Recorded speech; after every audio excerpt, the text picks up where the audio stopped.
Hey, everybody. Welcome to No Spring Chicken with April Walterscheid, episode 9. I have decided this is going to be the last episode because it's a weird number to end on a 9. It is, I'm born on April 9th, so of course I would end it on the 9th. I just think it's a weird number to end on, so I want to end on that and not do it at 10 or 12. Just be that weird TV show on Hulu that ends on a 9. I swear there was a TV show a few years ago. I don't know what it was called, but I swear it ended on 8 or a weird number like 7 or I want to be one of those weird episodes. Just ends on an odd number just for attention. So today I'm running on I'm pretty sure I'm coming down with something. If my voice sounds different, I had a sore throat the past couple of days, like a very little sore throat. It seems to be slowly growing. I've gargled warm water and salt like my mom used to tell me to do when I was a kid, and I think it kind of worked yesterday. I've been doing like looking up YouTube videos and like doing like acupressure on my hands. Like if you press this part, it and massage it, it relieves the sore throat. If you like go here but go on the back and massage like kind of where the pain is, like my pain would be kind of up here. It's just weird stuff, and it's kind of worked. These are from doctors. I think they're doctors. They could just be chiropractors. But yeah, so I have a headache right now. My period should be starting today. It hasn't started yet. Um, my boobs hurt a little bit.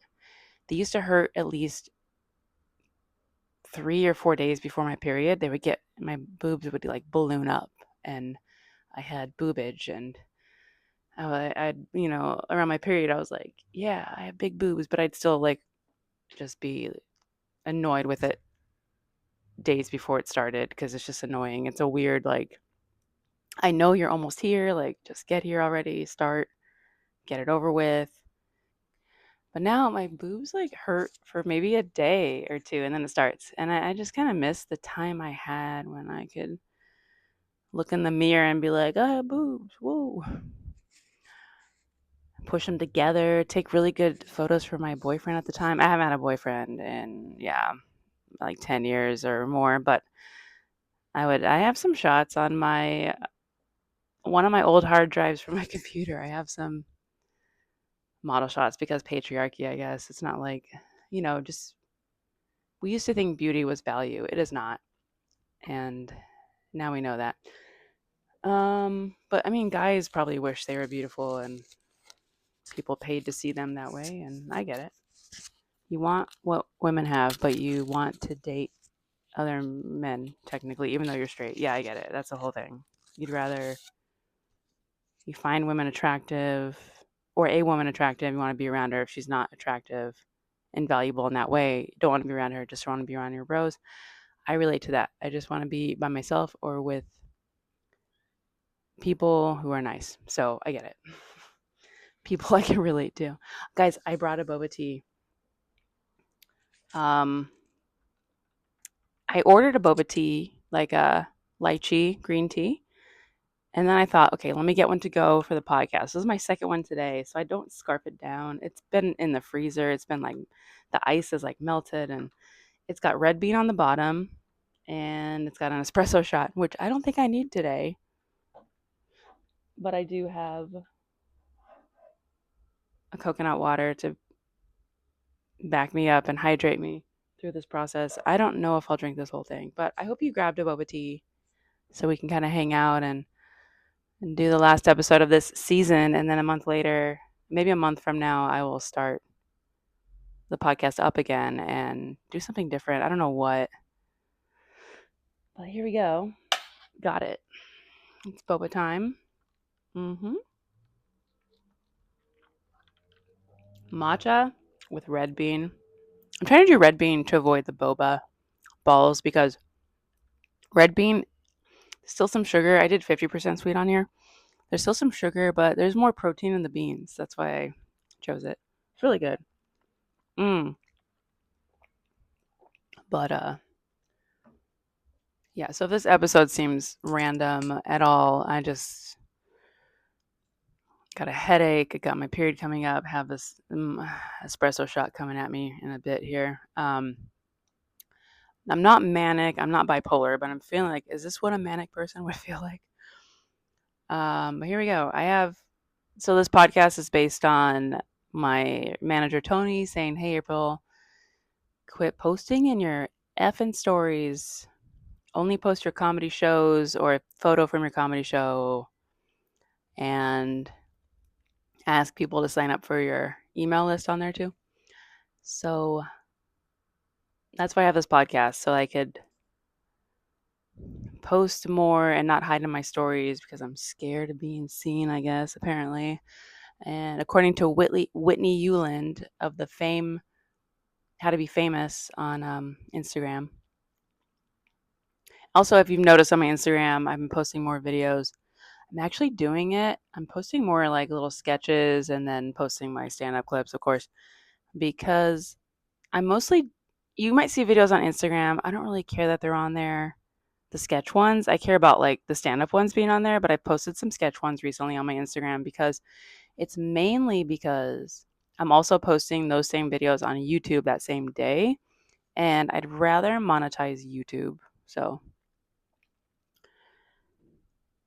my Facebook was monetized and going pretty well, but then my manager was like, don't post on there. And I'm like, on my Facebook fan page, I don't really have access to it. It's like the permissions got weird, and only one of my, I do have like a little fake Facebook account that manages it, but I don't have like a lot of access through that account because like somehow my main Facebook got taken off of that Facebook fan page as far as like complete control of that page. It's so weird. But he said leave that one, but that's the one I was like making money on. I should probably tell him that I was making like $30 every 6 months on that Facebook. I'm trying to monetize my current Facebook, like my personal Facebook, but it's really weird. I think I have to like get meta verified, which I don't want to pay for. I just don't want to pay to have a check mark. I just don't want that.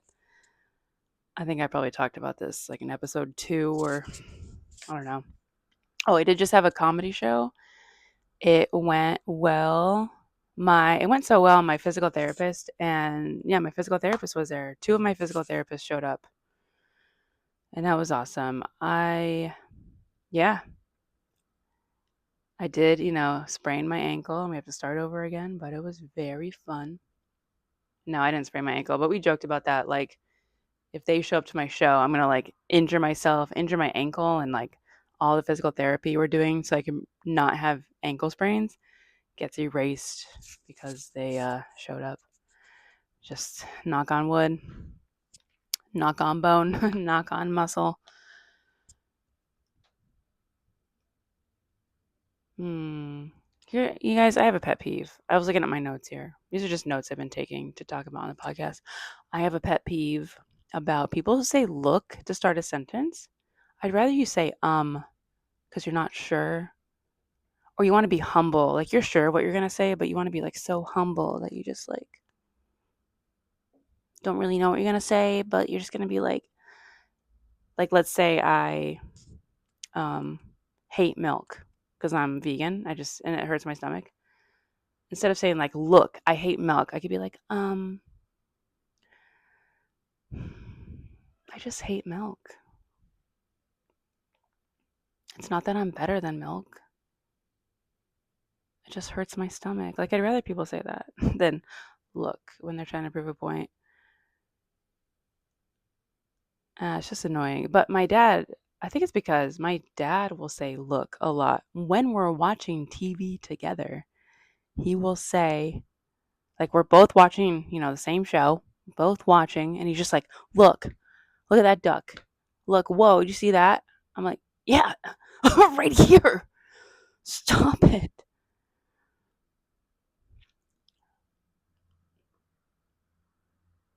I've been telling my mom and I have been telling my dad that for like, oh God, 20 years. Like, quit saying, look, quit saying, did you see that? Because we're right here, but he doesn't listen. But my dad can evolve. I know he can because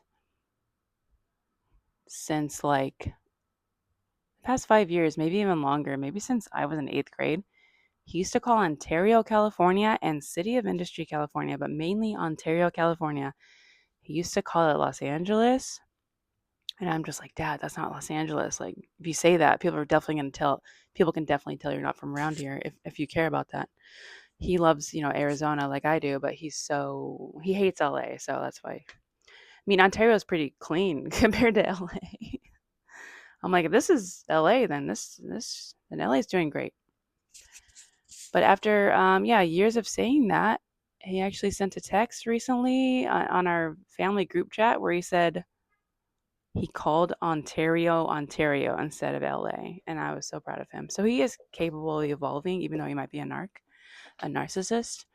I don't know if I'm using that term correctly, narc, but a narcissist.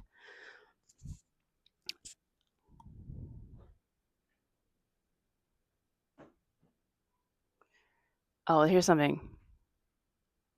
Um,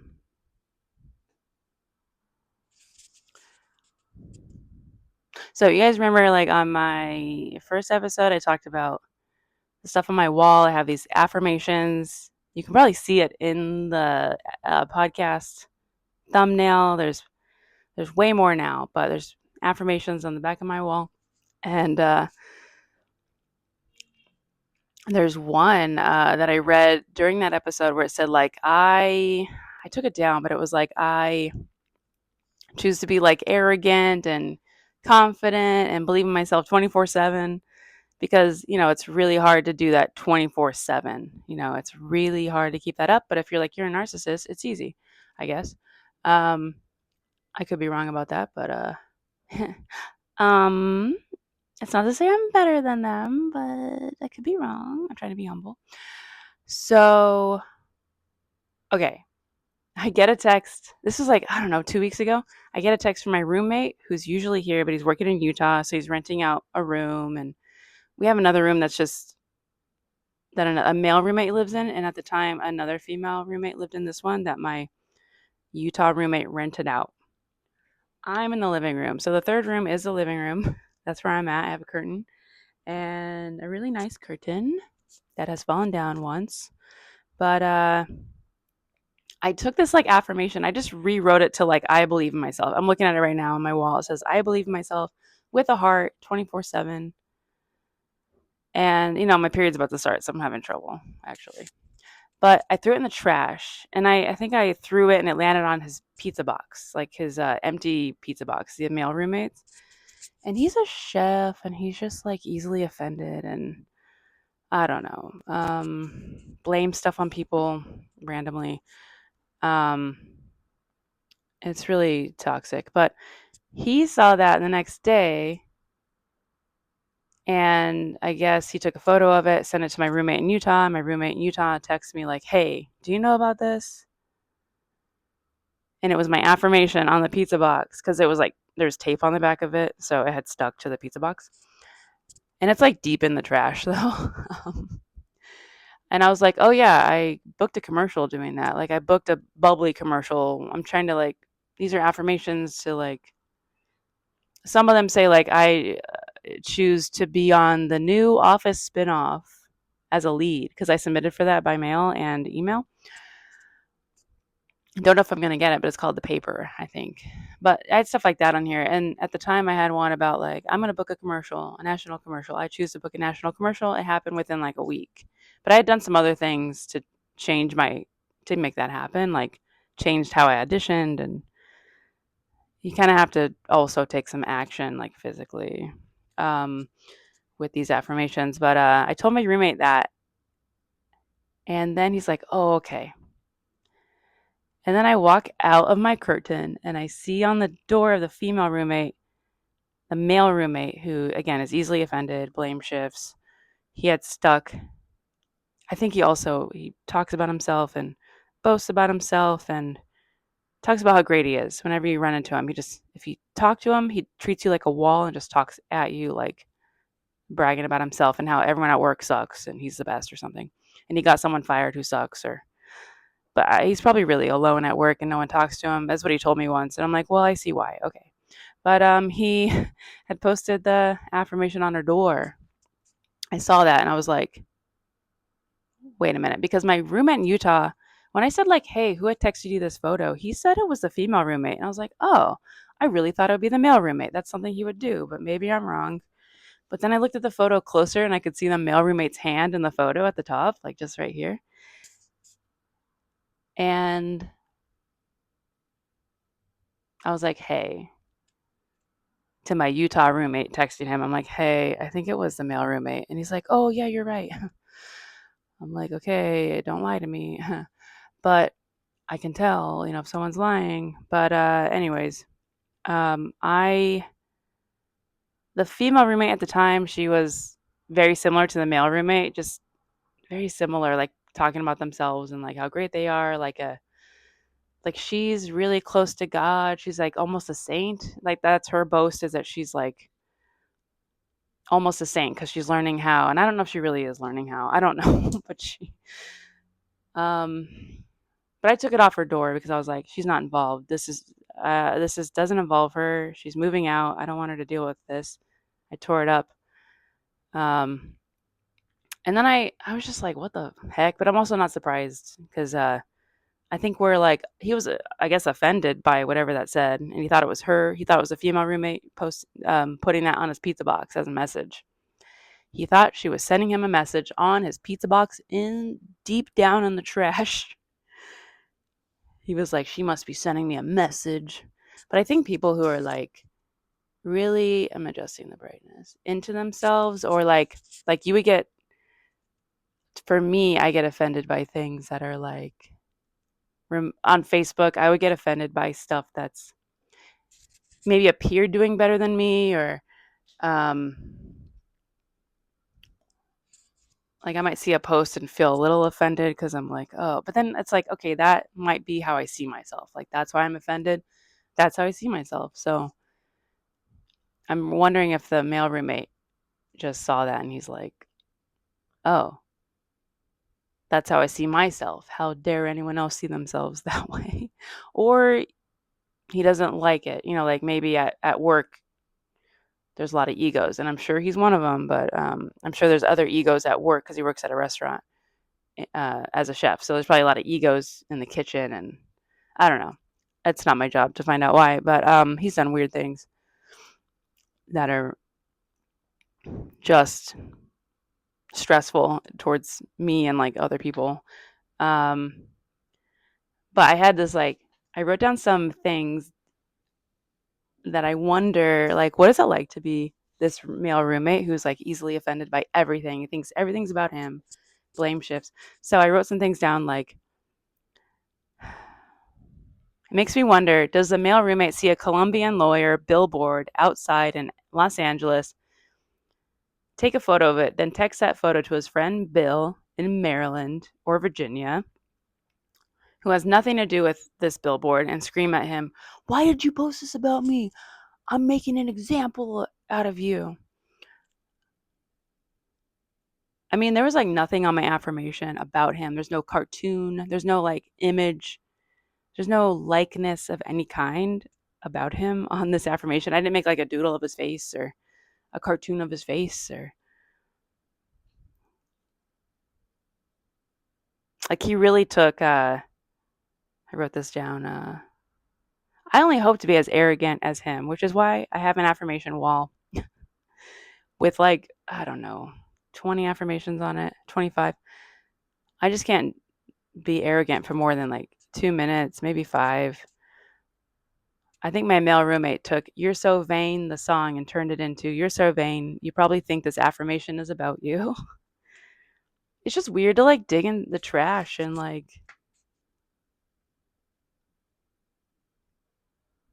I wonder if he ever lived by himself, if he put his, let's say he threw away his pizza box and then he threw away some mail, and it said like the mail, like it's a little flyer in the mail, and it says like, "You're an idiot if you don't buy this car." Like it's an ad for Toyota or something.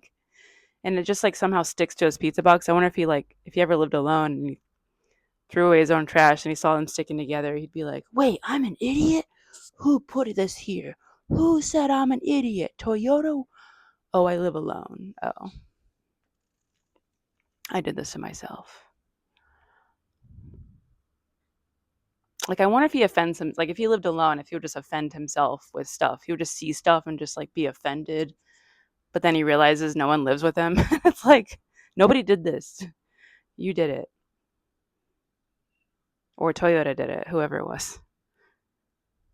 Oh, my dad does stuff like that. So I don't know if I talked about this part in another episode, but every few months I just get a text from my mom about one of my posts on Facebook. It won't be about my parents at all, but it'll say like my mom will just suddenly text me, "What the F is this?" And then a screenshot of the Facebook post.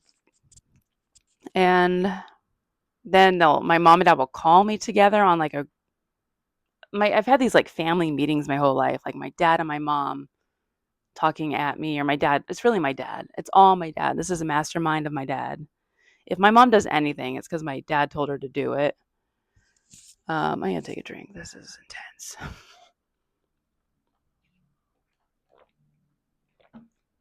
Yeah, if anything happens, because my dad told my mom to do it. But yeah, okay. So I had a Facebook post. Oh gosh, maybe a month or two ago, and it was about a TV show that got renewed for 4 more years. And I just made a post like, "Hey, you can say no. Like, if you've been like at this company for decades, you can say no. And people might lose their jobs, but hopefully they have a savings." I'm having deja vu because I've gone over this in my head so many times. If I've said this on the podcast before, I apologize. But yeah, I posted that and my mom sent a screenshot and she's like, "What the F is this?" And then I got a phone call and I'm like trying to drive to something. My parents like will call at the weirdest time when I'm trying to do other things. And just the lack of boundaries, is very apparent. My dad was just like going off like, "Hey, I can't believe you posted this about me." I go, What part has anything to do with you? Were you at a company for 20 years and you're only at Intel Corporation for like 14?" Like, I don't know what part he thought was about him, but he's just like, "I can't believe you would post that about us." And I told him what TV show it was really about. And he's like, "Well, then say that." I go, "I don't need to do that for you just to make you feel comfortable." I already walk on eggshells like my whole life with my dad and now this male roommate and whoever else. Like if my dad doesn't need to walk on eggshells, why do I? I'm not here to just try to navigate people's bad moods all the time and just I don't know.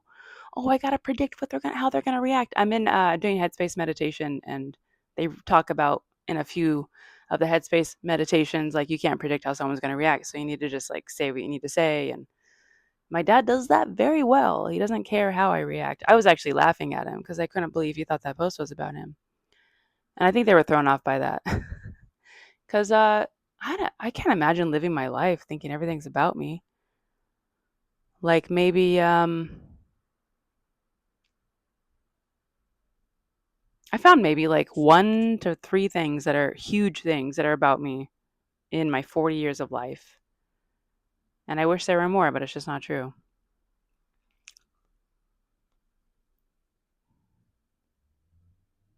I'm trying to like not be concerned with other people. I do consider how other people feel and I hate that side of me. I'm trying to like kill it. I don't know if society needs that, but it's just if you care about what people think or like how they're going to react and you're walking on eggshells, you're living in fear till you're dead and then you never accomplish anything at all. And you're like censoring yourself and you just never really like fully live.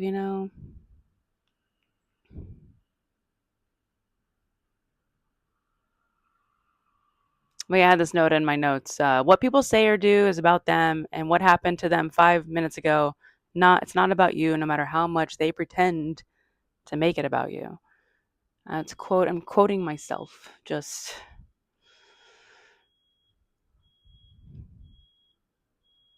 Oh, I have a note about how I've noticed. I went back to. Well, I didn't go back to. I've been to San Francisco since I was 9, off and on. But went to Belvedere, California, a week ago to dog sit, and that was the first day. I felt kind of just like I was still in LA. It was rough getting in because San Francisco has one runway for the airport, so like all their flights are delayed, and I didn't know that, and I got into Belvedere pretty late. That full first day, I just felt kind of felt kind of lost, and then the next, I was gonna be there for like 4 or 5 more days. So the next few days, I felt super creative because I decided just to post on YouTube, and just post more stuff every day. Post at least one video every day for the next 5 years. Let's see if I can do it. But I noticed as soon as I just felt really creative, and then as soon as I get back to LA, my creativity just like goes away, and I start like feeling more materialistic and like comparing myself to like my peers. I did that in Phoenix too, but still felt it was Phoenix is kind of toxic in a different way. People are definitely out to take each other down, but like definitely local. It's like a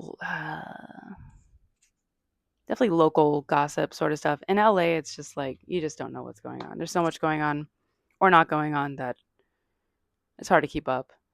But yeah, creativity has left my body. I think I just need to move because like every my real estate friend in Arizona told me that every 4 or 5 years, people need to move from where they are. People move. They change houses, buy a new house just to feel different, or they get another house, or just to like change their scenery and feel renewed and feel creative again, or whatever they need to feel. And yeah, I think I need to leave because I've been here for almost 5 years in a living room. Yeah. I don't think most people can do that. I feel proud that I live in a living room by a very noisy street and homeless people yelling, people having psychotic breaks outside occasionally, at least once a week, maybe once every month. Just depends on what's going on. But yeah, I don't think like most people can't do this. I know. I can't live off of my budget. Can't say I could handle their budget, but yeah, I'm doing stuff that people can't. I live in LA in a living room by a noisy street and not a lot of space. My own parking though in the garage. That's great. Um, half a curtain. I don't have a full curtain. I don't know how to hang curtains. But yeah, most people can't do that. Like some of you watching can't even do that. And I probably can't live in your situation. So, okay. Mm, it's so good. This is really good. I don't really notice the espresso shot. Why don't they put it in there? It's supposed to be a dirty matcha. I hate dirty. I don't really like Christina Aguilera's dirty. So I just don't like dirty. I don't mind like not taking a shower when I wake up if I feel kind of clean, but like I need to take a shower that day. Whether like if I have to go hit an appointment really quick and it's like, oh, don't have time for a shower. I have to go check in on the cat in Bel Air. Okay, don't have time for a shower. But I do need to take a shower by at least 1 p.m. that day or 4, at least once. I'm not like into the dirty, dirty, just semi like, oh, maybe I took a late shower the day before, so I can kind of skip a shower in the morning. That's fine. I don't have a boyfriend, so it works out. I don't care what he thinks anyway. He doesn't exist. I'm talking about someone who doesn't exist, which is like how guys, I noticed like on their, when I was on the dating apps, they would talk about a hypothetical girl that doesn't exist. And I'm like, huh, good luck with that. That's why you're on here all the time, I guess. Um, oh yeah. Okay. So last episode, is there anything else I want to talk about before I get into that? I'm just going to look at this. Oh, random thought. I got a massage before going to Belvedere, California. Like, I got a massage on like May 31st, and I've been putting it off for like a year. I'm like, I don't need a massage. I have a workout. I have yoga. I was just able to like relax. And ever since I've had that massage, my shoulder has been just effed up. I think I need to go to a different place. I go to the Asian shops where like they're just going over your ligaments. I don't know what they're doing. It's a Swedish massage. I don't know what kind of massage it is, But yeah, like a couple days later, my neck just got like thrown out, and yeah, that's probably why I don't go because it seems nice, and then you're like, wait a minute, I have these big knots in my shoulder still. They're even bigger than before. But yeah, while I was getting a massage before going to Belvedere, California, I thought to myself, I don't know if I'll ever date again because it's been over a decade, but I have this fantasy of a guy learning how to be a masseuse over the span of a couple days, maybe a couple hours a day. He learns from like an actual masseuse just so that like on our third date, he can like massage my back pretty well. I know, that's so romantic, isn't it? Like a guy learns how to be a masseuse, just some like basic masseusery. And then on the third date, he gives me like a 5 minute back massage or something. I have to like him though. If I don't like him, I mean, I would say by the third or sixth, between the third and the sixth date, if he does that, great. If it's like the first date and he does that and I don't like him, then no. You learned for no reason. I am not hard to please. Probably sounds like I'm very hard to please, but really, oh well, that's your problem, not mine. I know what I like. See, no, April from a few years ago would not say that, but I feel like do I look like I'm sweating? Like I just got tan? Like I'm just burning? My ring light broke. It still is broken. My ring light is still broken. So I have this like little panel light. It's the size of a phone over here. Huh. Well, let's see. I wanted to answer maybe one question from to end the episode on an introspective note. If you look up Big Think on YouTube and look up Otsko Okatska, you might want to say it into your phone. Otsko Okatska.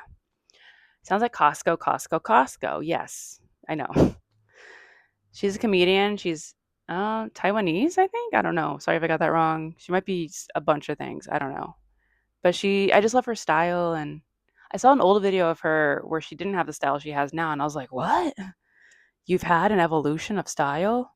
That happens? I didn't know that happens. I've definitely had one. It's kind of warm in here. I'm wearing a sweater just to look nice. Like I'm wearing this floral sweater with like dog hairs on it from when I was in Belvedere dog sitting. Okay, so she did a video. She answered 4 questions. They're like psychology questions, and I kind of like psychology stuff. So, I'm gonna answer one of them. There's 4. I wrote them all down. Let's see. I should have decided before the podcast started because I only want to make this podcast go another like 7 minutes if I can. Oh, I'm so scared to answer these. I thought it was a great idea. Now I'm like, I should back out. Um, so the questions are, in what aspect of your life do you not feel good enough? What do you think about that one? When is the first time you remember not feeling that way? Uh, who are you still trying to please? Where has pain served a purpose in your life? And what need inside yourself have you been neglecting? And when did you start neglecting it and why? I think I want to answer that was number 4. I'm going to answer number 4. So here we go. What need inside myself have I been neglecting? Definitely love. Yes. Ooh, I don't want to answer this. Okay, love. And then, like, I have a lot of self love, but it's kind of like an emotion. It kind of just, like, you're only happy and it's fleeting. You're sad and it's fleeting. Self love can also be fleeting like that. So I think when I was younger, they talked about self love, like, oh, if you love yourself, everything just magically happens. And I can't say that's true because I remember in 2015, had my own place by myself, decorated it like kind of like this, but more Tim Burton pastels, and wanted a boyfriend then. I don't know why. I don't, because again, guys are only into other guys, even straight guys. They just want to be around guys. And then the people that make it in comedy, a lot of them look like, as far as women, look like tomboys. And sometimes someone in a dress makes it, and she's a female. Anyways, uh, yeah. So I was like in the film industry in Phoenix and a little bit of LA, like the indie film industry. Sometimes some corporates, more corporate stuff. But I was just like, I was single. I just didn't really care. I kind of cared. I was like, I was just like, oh, I was so happy and like doing stuff, feeling my emotions, but just having a lot of fun and doing sketches on the side and still working at PayPal. And but I was like, wait, I just like really love. I don't know if I really was doing self love though, because maybe I was like valuing myself based on what I do on the outside, like men do. They think if they go for things on the outside of themselves, that's gonna bring love to them, but like it doesn't. So that's what I learned is like I thought that was self love, and I think it was. But then I got a boyfriend, and he was like using me for my duplex, and that's why I go back into the thing about guys don't really like women. They just think they're attractive. They don't really like us, And I think it's vice versa as well. Yeah, I had this boyfriend that definitely was using me for my duplex to get out of his mom's living room situation where he was living at the time. But you just don't know that until it ends, and then you like put all the pieces together, and you're like, oh shit. But yeah, I'd say love. What else? My own place. Is that something that's inside me? My own space. And I think like when I went to Belvedere, I started doing more sketches because I just felt really creative suddenly. I feel more creative when I'm alone, although there were people in the house, construction people working on my client's house upstairs and making noises. I made them cookies. I just like am a more giving person when I'm alone. When I have my own place, I'm more like giving to just the world, like my community. But when I'm in a place where like there's a scary male roommate who like blames you for stuff randomly and you don't know how he's going to act. Like you don't know he drinks, so you don't know when he's going to get angry and then you're trying to save up to move out. And it's like how like I can move in with other people, but I can move in as a sublet to another roommate situation, but I don't know what they're going to be like cuz you don't really know until like a month to 6 months in. You don't really know how they're going to be. So um when I start neglecting it, oh yeah, the love, probably started neglecting it very young because my dad's love for me was conditional based on like math grades and spelling bees. Like if I did great at a spelling bee, or no, sorry, spelling tests. I was in a couple spelling bees, didn't win, but um, totally shocked I was in them. Every time I was in a spelling bee, I was shocked. But I was really good at spelling, still am for the most part. And unless like my iPhone autocorrect messes up, Facebook has been messing with my posts. Like they'll add extra letters and I'm not even typing that. It's weird. Um, but yeah, I think my mom is the only one that's given like unconditional love. And maybe that's just how moms are. Not all moms, but yeah, my dad's love is definitely conditional. If I'm doing well and it gets some attention, he loves me. If I do something that just looks good to society, he loves me, but I don't think it's real. Yeah. So I think that's when it started. I really don't know. I might need to explore that further. Oh, by the way, speaking of these questions, my therapist dumped me on Wednesday. Let's talk about it. um, she said that she has a big workload and she's trying to like lighten her workload, and I'm just in the way. And I was like, dang it, you know what? I wanted to dump her in February because she kept rescheduling our sessions, sorry. She kept rescheduling us. And I was like, I need to switch therapists. Like back in February, I was like, I need to switch therapists because we can't, she keeps changing the times. And maybe that was a sign that our workload was too much. Like, I still think she's making up this reason. Like, whenever someone gives a reason, I think they're making it up because I don't really trust it fully because I've been cheated on. And my dad doesn't love me unless I do good on a spelling test and make him look good or have a job way too long that I don't want and just suck it up. And yeah, so she let me go. And I keep thinking, like, was I a lot for her? She did say I go off on tangents, and I'm like, well, it's great for comedy, so. But she's like, you forget what you're talking about. I go, yeah, I noticed that too. And you don't think that hurts me as well? I hate it as well. And I noticed since I started, I kind of smoked weed during the pandemic in 2020 to kind of get through the pandemic. And I think that's kind of like when me forgetting my train of thought started. And I haven't partaken in weed since, maybe a few times since, but not like I did in 2020. And I feel like I'm getting some brain cells back. But the thing about like trying to remember where you were is like in your what you're talking about is it's not fun.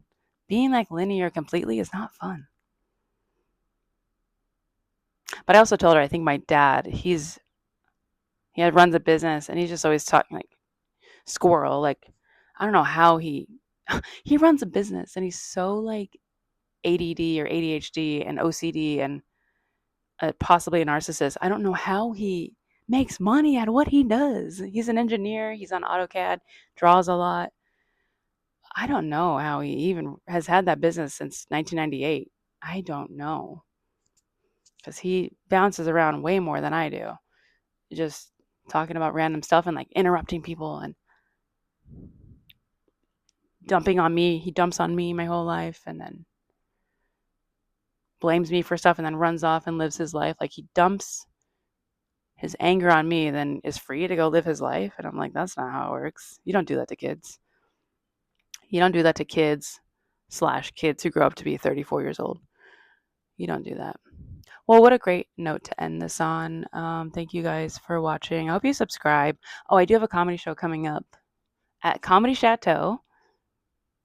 I know it's kind of, some people like that place, some people don't, but I'm booked on a show there. You're going to see Felix, the owner, probably playing guitar. I am excited for you, but I apologize in advance. I don't know if he still does that, but that's what he was doing a few years ago when he opened the venue. But I'm going to be there June 29th, 2025. It's in North Hollywood. It's called Dumb Blonde, and I'm very dumb, obviously. I wish I was. That'd be an easier life, but okay. So it's at 7:30, I think. I think it's at like 7:30. I don't know. I think it's at 7:30. I'm pretty sure. It's on aprilwalterscheid.com right now. WALTERSCHEID.com. And you can also sign up for my email list on there. If you want to get a notification about that show, an email from me personally telling you about that show, then sign up for my email list on aprilwalterscheid.com. And this is the end of season 1. I am so sorry to part ways with you guys. I will see you again in season 2. Probably going to take a month off, take a lot of notes, and get back to it.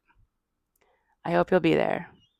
And in the meantime, I'm going to post videos on YouTube and social media. So just like, little shorts and reels. So just comment on them, like them, talk to me, email me. My email is bookcomedianapril@gmail.com. So if you want to talk about anything or just comment on this video, comment on my podcast. That would be so great. And again, subscribe. Thank you guys. Bye.